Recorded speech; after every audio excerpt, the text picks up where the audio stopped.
오늘 우리 함께 나누실 말씀은 요한 1서 1장 1절부터 10절까지의 말씀입니다.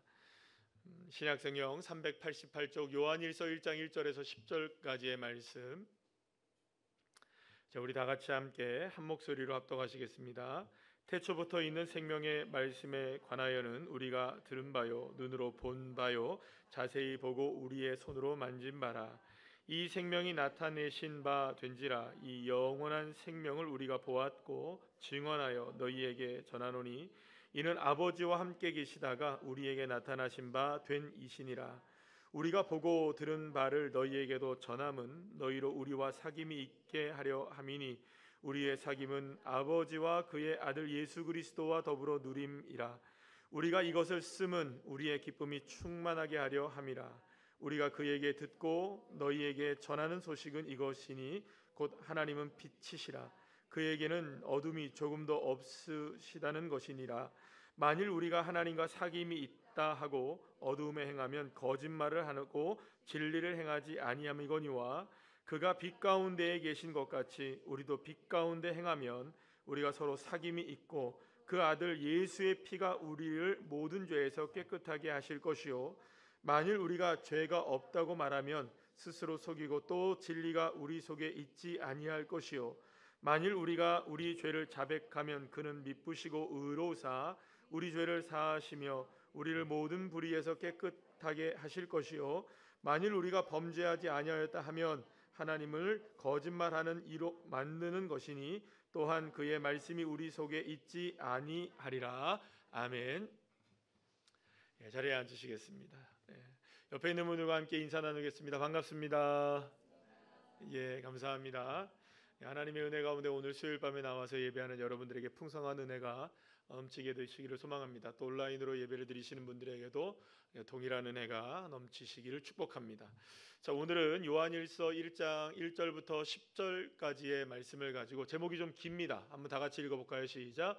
어둠 속에서 빛나는 주님과의 사귐. 그러니까 주님과 지금 제목으로 오늘 이야기 나눌 그 말씀의 주제를 먼저 말씀을 드리면 아무리 우리가 어두운 상황 가운데 있다 할지라도 주님과 사귀면 어두움을 물리치고 빛의 역사로 우리가 세워지게 되고 살게 된다.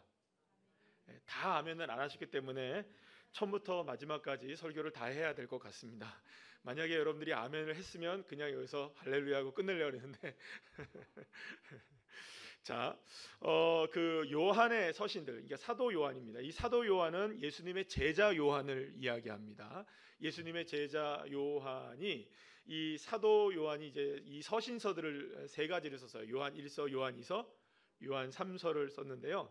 이때가 언제쯤 쓰였냐 하면은 이제 그러니까 그 주후한 85년경에서 90년경에 이 그 서신서 세 개를 쓴 것으로 보여지게 됩니다.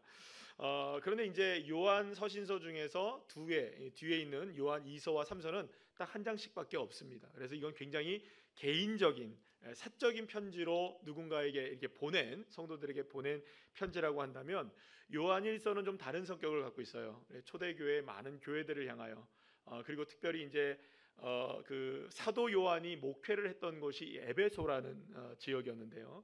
그 에베소에 있는 교회들과 또 당시에 있었던 많은 교회들, 특히 이제 소아시아 지역이라고 말하는 지금 튀르키예의 7교회들 비롯한 많은 교회들에게 이 서신서를 보내서 어떻게 하면 이 교회가 건강해질 수 있을까?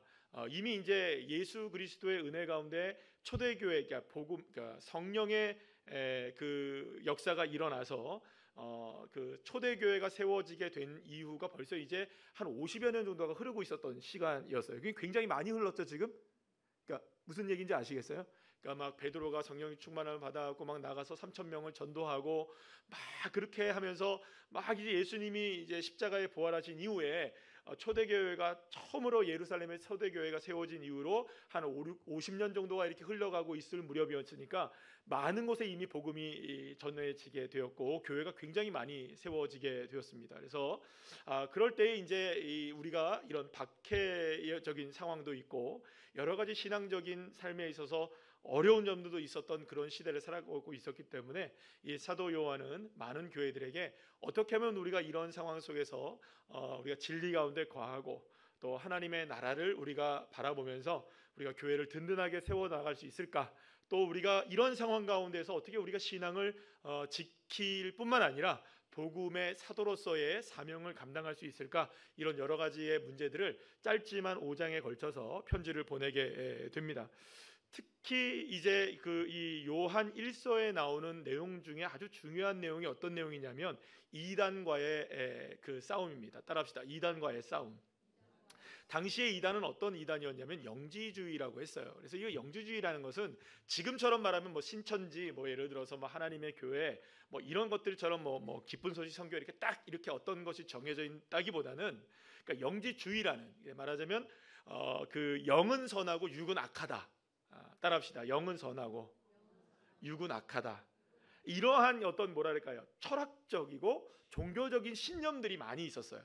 근데 이것이 이제 교회로 들어오면서부터 많은 이제 어려움을 당하게 되는데, 그러면 이러한 이단들과 어떻게 싸워서 우리가 이겨야 될 것인가, 또 우리가 당하고 있는 이 박해를 어떻게 하면 이겨낼 수 있을까, 그런 것들을 이제 함께 나누는 말씀이 되는 것이 바로 그 이 요한 1서라고 말할 수가 있습니다. 특히 이제 그러려면 가장 중요한 것은 따라합시다. 믿음을 세워 나가야 한다. 올바른 믿음을 세워 나가는 게 굉장히 중요해요. 그래서 특히 이제 요한일서에서 가장 중요하게 주제로 삼을 수 있는 게 뭐냐면 그리스도인으로서 어떻게 우리가 확실함을 드러낼 수 있을까? 그러니까 어떻게 하면 내가 이 세상을 살아가면서 그리스도인이라는 것을 확실하게 드러낼 수 있을까?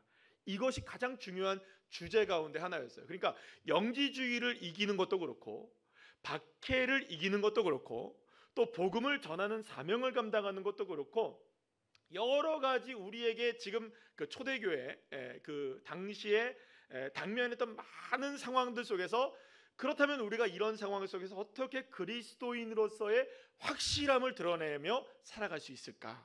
이것이 이제 사도 요한이 계속해서 고민하고 있었던 그런 주제였고, 그 주제를 어디에다 담게 되었냐면 바로 요한 1서에 담게 되었다고 말할 수가 있어요. 특히 이제 요한 1서에 보게 되면 아주 중요한 주제가 또 하나가 나오게 돼요. 오늘 제가 요한 1서 전체를 말씀드리는 게 아니고 지난주에 우리가 그 공동체 성경 읽기에서 요한 1서를 우리 함께 읽었기 때문에 그 말씀 가운데 이제 1장 하나를 가지고 제가 말씀을 나누는 건데요. 이제 그 요한 1서에서 나오는 것 중에 하나가 가장 중요한 주제가 뭐냐면 따라합시다. 하나님은 땅땅이시다. 땡땡이시다. 그걸 어떻게 하셨어요? 네, 그죠? 하나님은 무엇이다? 사랑이시다. 하나님은 땅땅이 아니고 하나님은 땡땡이 아니고 하나님은 무엇이다? 사랑이시다. 하나님이 사랑이시다라는 것을 분명하고 명확하게 가장 설명해주고 있는 성경이 바로 요한 1서라고 말할 수 있어요. 자, 그러면 조금은 복잡한 얘기를 제가 지금까지 드렸는데 이걸 여기까지만 정리하면 이렇습니다. 아주 어려운 상황이었어요. 초대교회가. 안팎으로 어려웠어요. 안으로는 이단과 싸워야 되는 거예요. 그리고 밖으로는 누구와 싸워야 되는 겁니까? 박해와 싸워야 되는 거예요. 그런 상황 속에서 그리스도인의 신실성을 드러내고 확실함을 드러내는 삶을 살아가야 하는데 우리가 어떻게 그렇게 살아갈 수 있느냐? 그 삶에 무엇이 임하면 되는 겁니까? 하나님의 사랑이 임하면 되는 것이고 그 사랑으로 말미암아 이겨낼 수 있게 된다는 것이죠. 그러니까 사랑하는 여러분, 하나님의 사랑이면 이길 수 있습니다. 하나님의 사랑이면 이길 수 있습니다. 더 크게 아멘하셔야 되는데. 더 강력한 무기가 뭐냐? 우리가 모든 것을 이겨낼 수 있는 가장 강력한 무기가 뭐냐? 그리스도인으로서 확실하게 우리를 드러낼 수 있는 가장 강력한 구분됨이 뭐냐? 내 안에 하나님의 사랑이 넘쳐나게 되고 그 하나님의 사랑으로 인하여서 그리스도인의 확실성이 드러나고, 그러면 여러분 아무리 안과 밖에 어려운 상황이 다가온다 할지라도 우리는 확실하게 이길 수 있다. 이 이야기를 무엇을 통해서 하고 있는 거냐? 바로 이 요한 1서를 통해서 하고 있는 거예요. 자, 그런데 요한 1서에서 이제 가장 중요한 부분이라고 말할 수 있는 이 첫 번째 그 앞에 도입부를 보게 되면 이게 이제 그 요한복음과 너무나 똑같아요. 요한복음하고 요한복음 1장 1절에서 4절까지의 말씀하고요. 오늘 우리가 함께 읽은 요한 1서 1장 1절에 4절하고요. 거의 비슷한 내용으로 나와 있어요. 여러분들은 눈으로 성경을 보세요. 눈으로 성경을 지금 보세요. 저를 보지 마시고 요한일서 1장 1절부터 4절까지 눈으로 보세요. 자, 그러면 저는 요한 복음 1장 1절에서 4절까지를 읽어드릴게요. 이해되시죠? 자, 그럼 한번 비교가 될 거 아니에요? 저는 요한 복음 1장 1절에서 4절까지 읽고 여러분들은 눈으로 요한 1서 1장 1절에서 4절까지를 보시고 듣는 거는 요한복음 1장 1절에서 4절까지를 들으시는 겁니다. 제가 읽어드릴게요. 태초에 말씀이 계시니라. 이 말씀이 하나님과 함께 계셨으니 이 말씀은 곧 하나님이시라. 그가 태초에 하나님과 함께 계셨고 만물이 그로 말미암아 지은 바 되었으니 지은 것이 하나도 그가 없이는 된 것이 없느니라. 그 안에 생명이 있으니 이 생명은 사람들의 빛이니라. 비슷한가요? 안 비슷한가요? 비슷해요. 그러니까 요한복음을 썼던 사도 요한이 요한 1서를 쓰면서도 똑같은 내용을 쓰고 있는 거예요. 그러면 왜 이 똑같은 내용을 요한복음에도 쓰고 요한 1서에도 썼느냐? 이 이야기를 하고 싶었던 거예요.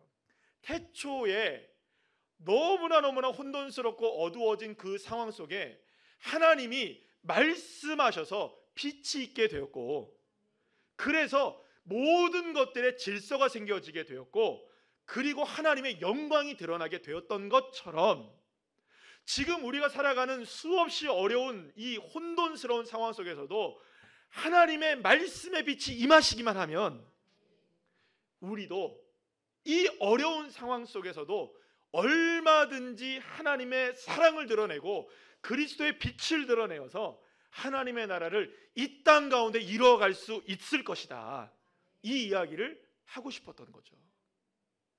그래서 여러분들 요한복음이나 요한일서 1장이나 이 그 사도 요한은 똑같이 동일한 이야기를 하고 있는 것이라고 우리가 볼 수가 있습니다. 자, 그래서 결국에는 이 사도 요한이 이 요한 1서라는 서신서를 통해서 하고 싶었던 것은 뭐냐? 결국에는 어두움은 아무리 어둡다 할지라도 빛이 임하기만 하면 승리한다는 것이죠. 어둠을 이길 수 있는 유일한 존재가 뭡니까? 빛이에요. 어둠을 이길 수 있는 유일한 존재가 뭐라고요? 빛이에요. 그 빛이신 예수 그리스도가 우리에게 임하기만 하시면 우리는 승리할 수 있다. 여러분, 제가 지금 말씀드린 것처럼 사도 요한이 사역을 했던 지역이 에베소라는 지역이에요. 에베소. 그 당시에 사실은 원래 이제 여러분들이 이 에베소라는 지역의 복음을 전했던 것은 누가 전했냐면 이제 사도 바울이 복음을 전한 것입니다. 그러니까 언제 전했냐면 약 그 54년 59년 경에 AD 그 50년 후반쯤에 사도 바울이 3차 전도 여행을 떠나게 됩니다. 그때 이제 에베소에 도착하게 돼. 원래 지금은 여러분들 에베소가 가보니까 지금은 육지로 아주 많이 들어와 있어요. 근데 예전에는 바닷가였거든요. 항구 도시였어요. 근데 지금은 이제 그 육지가 바다가 많이 밀려 나가 가지고 그래서 결국에는 이제 지금은 육지로 되어 있는데 이 항구 도시였던 에베소에 이제 도착해서 복음을 증거하게 되었고 거기서 이제 그 교회를 세워 나가게 됩니다. 여기서 여러분들 보시게 되면 이 지중해 저쪽 위쪽에 보시게 되면 이제 지금 여기에 보면 여러분들 그 서머나 버가모 두아디라 사데 빌라델비아 라우디게아 에베소 뭐 있죠, 이렇게 쭉. 그죠? 여기가 7교회예요. 7교회. 자, 안 보이시나요? 네, 그러니까 앞으로 오시면 되는데 뒤에 계시면 안 보여. 자, 여기 그래 크게 보여서 고마워요. 예, 예. 이렇게 보면 되는 거예요. 이렇게. 예, 예. 에베소가 지금 그 바로 이제 지중해 저쪽에 이제 맞닥뜨려져 있는 항구 도시예요. 그런데 이제 에베소에 먼저 복음을 전하고 사도 바울이 그 다음에 나머지 6개 교회를 복음을 증거하게 되는 거예요. 그런데 이제 이미 사도 바울이 에베소에 도착하기 이전에 이미 복음을 듣고 그곳에서 예수의 제자들이 있었다고 성경은 이야기해요. 그러니까 이미 자생적으로 에베소에는 교회가 있었던 거예요. 그러나 그곳에서 이제 예수 그리스도를 믿고 있는 이 제자들에게 이야기를 나눠보니까 그 사실은 이제 나눠보니까 뭘 제대로 몰라요. 야, 너희 성령 세례 너 성령님 아냐? 성령님 뭐예요? 아, 그걸 몰라. 그래갖고 바울이 막 가르쳐요. 성령이 무엇인지, 우리가 세례를 왜 받아야 하는지, 우리가 믿음 생활을 어떻게 해야 되는지 이거를 쫙 차근차근히 몇 년 동안 가리키게 되냐면 무려 3년 동안이나 에베소에 머물게 되면서 이곳에서 말씀을 가리키고 또 이곳을 복음을 전하는 그런 사명을 감당하게 되어지게 됩니다. 자, 어쨌든 이렇게 에베소에서 이 사도 바울이 그 복음을 전한 다음에 나중에 이제 이 사도 바울이 60년경에 이제 순교를 하게 돼요. 지난번에 한번 말씀드렸죠. 목이 잘려서 이렇게 순교를 하게 됐다고 말씀드렸는데 그 이후에 에베소 교회의 지도자가 없었단 말이에요. 그때 바로 사도 바울의 뒤를 이어서 에베소 지역의 교회를 담당하게 되었던 사람이 누구냐면 우리가 오늘 함께 읽고 있었던 이 요한 1서의 저자인 사도 요한이 여기에서 이제 목회를 감당하게 됩니다. 그리고 사도 요한은 여러분들 아시는 대로 요한계시록을 반모섬이라는 데 가서 썼잖아요. 유배를 당했어요. 그리고 마지막에 유배를 당한 다음에 다시 어디로 오게 되냐면 에베소로 오게 돼요. 유배 생활을 끝내고 그때 아마 이 요한서신서를 쓰지 않았을까. 그리고 나서 이곳에서 이제 숨을 거두게 됩니다. 마지막까지 에베소에서 복음을 전하다가 이 그 사도 요한은 죽게 되어지게 되죠. 에베소는 지금 말씀드린 대로 항구 도시였어요. 그래서 동서양을 잇는 굉장히 중요한 교역 도시였고요. 그리고 굉장히 경제적으로도 부유한 도시 가운데 하나였고 매우 발전된 도시였어요. 그런데 사진 한번 보여주시면 이 에베소는 이 다산과 번영을 상징하고 있는 그 우리 성경에는 뭐라고 나오냐면 아데미 여신 이렇게 나와요. 아데미 여신이 이제 주된 신으로 믿고 있었던 도시예요. 아르테미스라고 보통 이제 우리가 얘기를 하게 되는데, 자 이러한 그 여러분들 보시게 되면 굉장히 도시가 커요. 제가 이제 이번에 갔다 온 사진입니다. 이거 유튜브 사진 아니에요. 이거 뭐 인터넷 사진 아니고 제가 찍은 거예요. 어마어마하게 커요. 정말 엄청난 도시예요. 그런데 이 지금 이제 고대 유적지로만 남아 있는 이 도시가 엄청나게 큰데 이 도시가 그 아데미 여신을 섬기는데 어마어마하게 대단히 특화되어 있었던 도시였던 거예요. 자, 이러한 에베소는 이미 아데미에 대한 신앙심이 매우 강했고요. 이 아데미를 섬기는 것이 하나의 산업이 될 정도로 엄청난 이 뭐랄까요, 이 그 우상의 도시가 바로 이 에베소라는 도시였어요. 그래서 사실은 이 아데미를 섬겨야만 살아갈 수 있는, 그러니까 모든 생계가 다 무엇과 연결되어 있는 겁니까? 이 아데미와 연결될 수밖에 없는 그런 사회적인 구조를 가지고 있었어요. 자, 그런데 사도 바울이 고린도를 거쳐서 에베소에 도착하게 됩니다. 이게 이제 지금 제가 말씀드리는 내용은 사도행전 19장에 나와 있는 내용인데요. 여러분 꼭 집에 가서 읽어 보세요. 아니면 지금 다 읽고 갑니다. 읽어보세요. 꼭 읽어보시기 바랍니다. 그래서 말씀드린 대로 이미 그곳에 예수를 믿고 있는 사람들이 있었던 거예요. 그래서 사도 바울은 그곳에 이미 예수를 믿고 있는 사람들이 있어서 거기에서 이제 복음을 전하면서 그들이 참으로 예수를 잘 믿게 하고 바르게 믿게 하기 위해서 에베소에서의 3년 동안 그곳에서 그리스도인들을 가르치고 복음을 전하게 되는데, 여러분들 이런 그거 들어보셨죠? 두란노 서원. 예, 두란노 서원이 지금 우리나라 출판사가 아니고요. 에베소에 있는 서원 이름이에요. 지금은 자 사진 한번 보여주시면요. 지금 이 동영상 한번 보여주겠어요? 동영상 한번 눌러주세요. 자, 이게 지금 여러분들이 보고 있는 것은요. 이게 이제 에베소의 그 말하자면 시장이에요.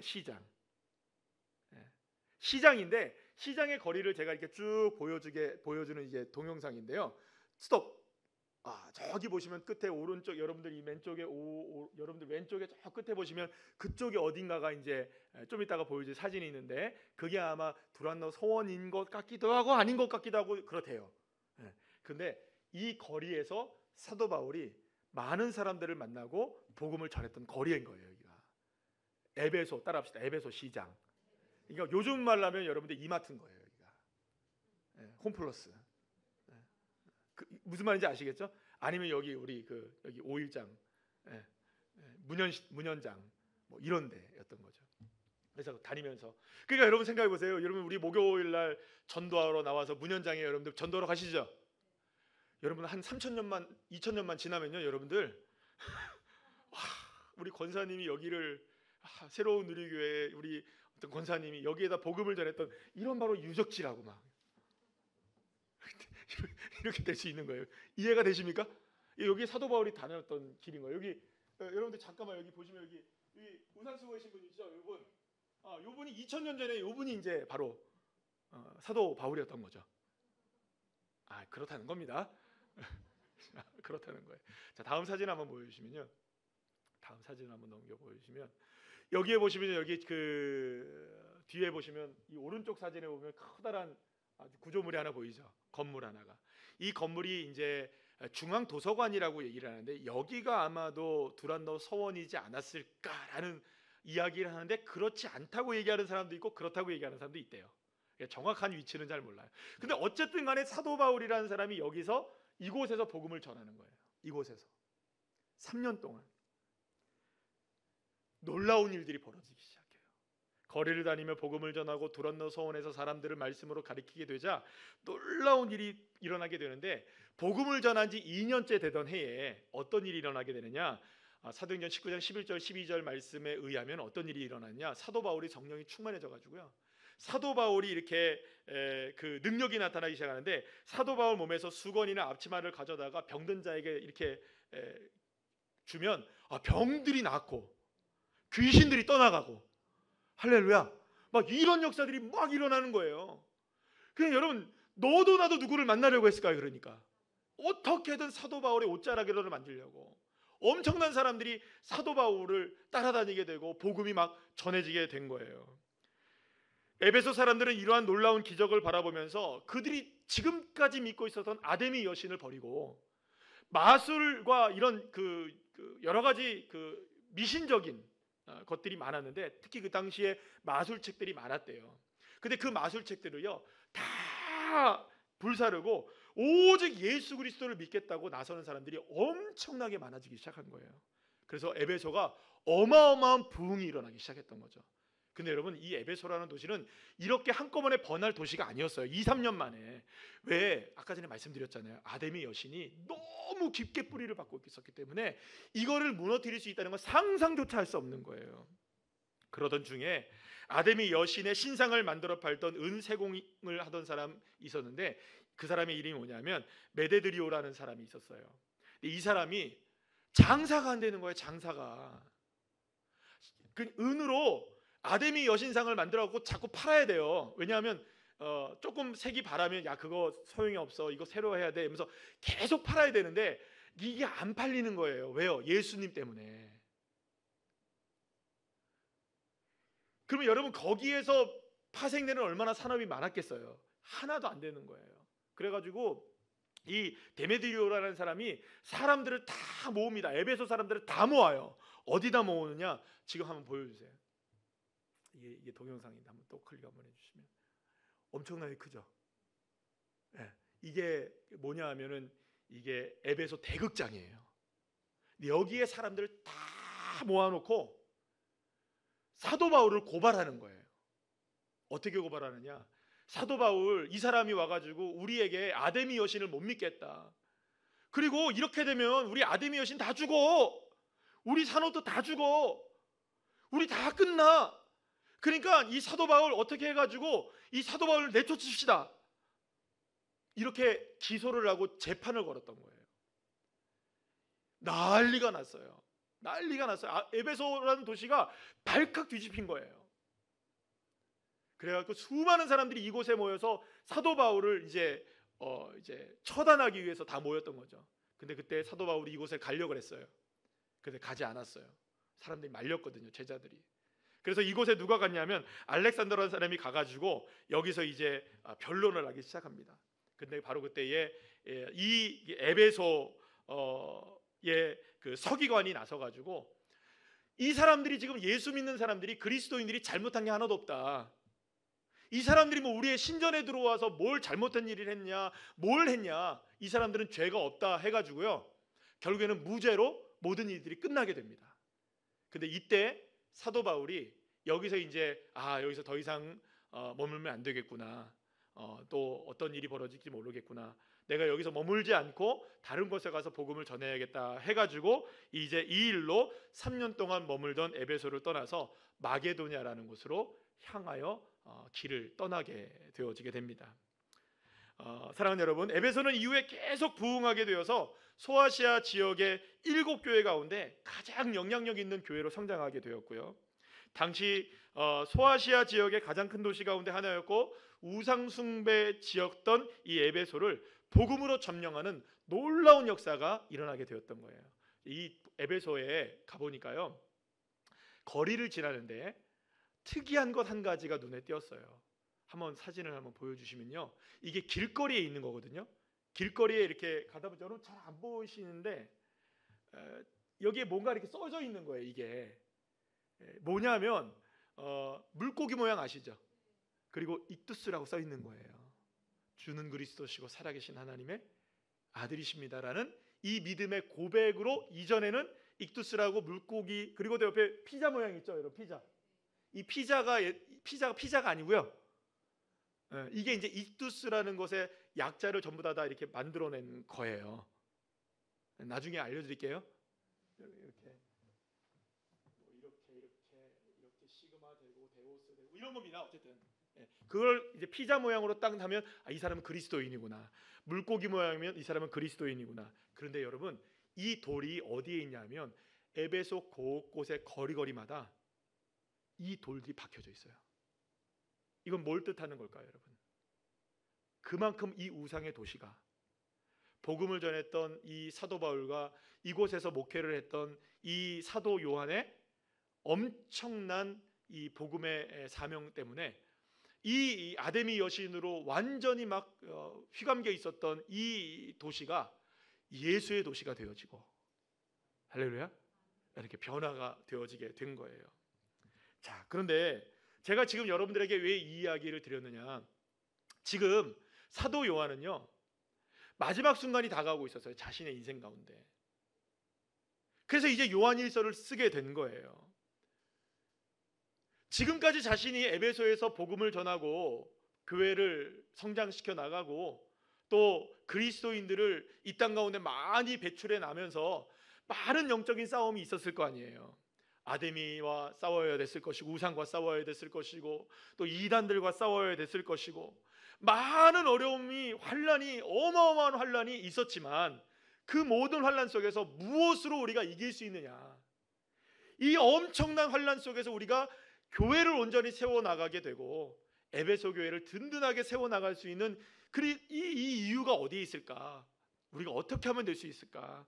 오늘 보면 10절 말씀 우리 다 같이 한번 읽어볼까요? 시작. 만일 우리가 범죄하지 아니하였다 하면 하나님을 거짓말하는 이로 만드는 것이니 또한 그의 말씀이 우리 속에 있지 아니하리라. 아멘. 이 말을 거꾸로 얘기하면 이겁니다. 우리가 온전하고 참되고 신실한 그리스도인이 되려면 우리가 하나님의 말씀 안에 거해야 합니다. 우리가 이겨낼 수 있는 방법이 뭔가? 어떻게 이 거친 상황 속에서, 이 에베소라는 어마어마한 우상의 도시 속에서 어떻게 우리가 교회를 온전하게 세워나가고 우리가 그리스도인으로서 온전히 세워나갈 수 있느냐? 다른 게 없는 거예요.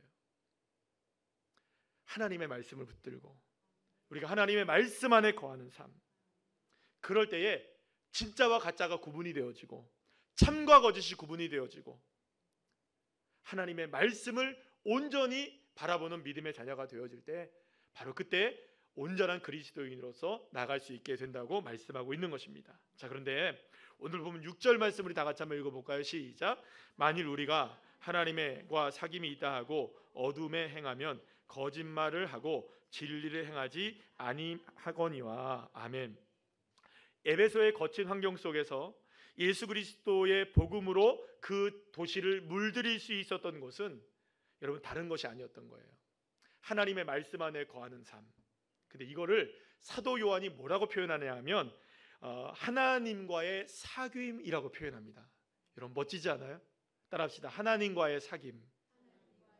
자, 말씀 안에 거한다. 그래, 말씀 안에 거해야지. 그럼 말씀 안에 어떻게 거하지? 그걸 어렵게 생각할까 봐 사도 바울이 우리에게 너무나 좋은 표현으로 우리에게 말씀해 준 거예요. 다시 한번요. 하나님과의 사귐. 하나님과의 사귐인 거예요. 사랑하는 여러분, 하나님과의 깊은 교제와 사귐이 저와 여러분에게 풍성하게 있기를 간절히 축복합니다. 어떠한 상황 속에서도 우리가 하나님의 말씀 안에 거하고 주님과의 깊은 사귐이 있다면 저와 여러분은 꿋꿋하게 어두움 속에서도 빛 가운데 행할 수 있게 되고, 아무리 상황이 좋지 않다 할지라도, 여러분 어떻게 보면 그래요. 이번에 성지순례를 다녀오면서 그런 생각을 합니다. 지금 우리가 믿고 있는, 예수 믿고 있는 상황이 좋지는 않잖아요. 여러 가지로 대한민국이라는 사회도 그렇고, 또 우리가 살아가고 있는 지역사회도 마찬가지고, 때로는 우리의 가정의 상황도 별로 그렇게 좋지 않을 수도 있잖아요. 그죠? 그런데 한번 생각해 보면 이때보다 더 어려울까? 이때보다 더 어려울까? 여러분, 물론 객관화시킬 수는 없겠지만 모든 것이 다 그렇잖아요. 어떤 사람이 다리가 부러져서 아프다. 그게 더 아프겠어요? 저 여기 조금 여기 가시 박힌 게 아프겠어요? 제 가시 박힌 게 더 아픈 건 이건 어쩔 수가 없어요. 그래서 내 아픔이 제일 크게 느껴질 수 있겠지만, 그래서 객관화는 어렵겠지만, 그래도 여러분들 우리가 조금 생각해 보면 초대교회 성도들, 이 에베소라는 도시에 살고 있었던 성도들의 살고 있었던 상황과 오늘 우리가 살고 있었던 예수 믿는 상황이 어디가 더 열악했을까? 말할 것도 없이 에베소의 상황이었겠죠. 그러나 그들은 주님과의 사귐을 놓치지 않았어요. 주님과의 깊은 사귐을 놓지 않았어요. 세상이 아무리 어둡고 세상이 아무리 힘겹고 내 마음대로 내 뜻대로 안 되는 상황이 펼쳐진다 할지라도, 사랑하는 여러분, 주님과의 사귐을 놓치지 않았던 거예요. 끊임없이 하나님의 말씀 안에 거하기를 원했고, 끊임없이 주님과 사귀기를 원했고, 주님을 떠나지 않으려던 몸부림이 누구에게 있었던 겁니까? 이 초대교회, 에베소 성도들을 비롯한 초대교회 성도들에게 있었고, 심지어는 그렇게 되어서 박해를 당하게 되자 살 곳이 없어지게 되면 어디로 갑니까? 사막으로 들어가게 되고, 광야로 들어가게 되고, 지하를 파고 들어가게 되고. 사랑하는 여러분, 그렇다면 저와 여러분의 삶은 어떻을까요? 어둠 속에 우리가 거하고 있을 때, 힘겨운 삶을 살고 있을 때, 많은 도전들이 우리에게 다가올 때, 때로는 영적인 도전이 다가오고 때로는 육체적인 도전이 우리에게 다가오고 있을 때, 사랑하는 여러분, 우리가 이 모든 것들을 이겨낼 수 있는 유일한 한 가지는 다른 것이 없어요. 하나님과의 사귐입니다. 주님과 사귐을 깊이 있게 가지셔야 됩니다. 말씀으로 주님을 사귀시기를 축복합니다. 기도함으로 주님을 사귀시기를 축복합니다. 성령의 충만함으로 주님과 깊이 있게 교제를 나누시기를 축복합니다. 우리가 이렇게 주님과의 깊은 사귐으로 인하여서 하나님의 은혜를 누릴 때 비로소 우리는 그리스도인으로서의 정체성을 온전히 드러낼 수 있게 되는 것이고, 하나님의 나라를 지금의 이러한 상황 속에서도 세워나가고, 그러면 결국에는 저와 여러분의 가정도 하나님 나라 되어줄 줄 믿습니다. 이 지역사회도, 이 나라 민족도, 우리 교회도 하나님의 나라 이루어지는 사명 감당하게 될 줄로 믿습니다. 이 믿음으로 온전히 승리하는, 주님과 깊은 사귐이 있는 주의 자녀들 한 분 한 분을 다 되시기를 간절히 축복합니다.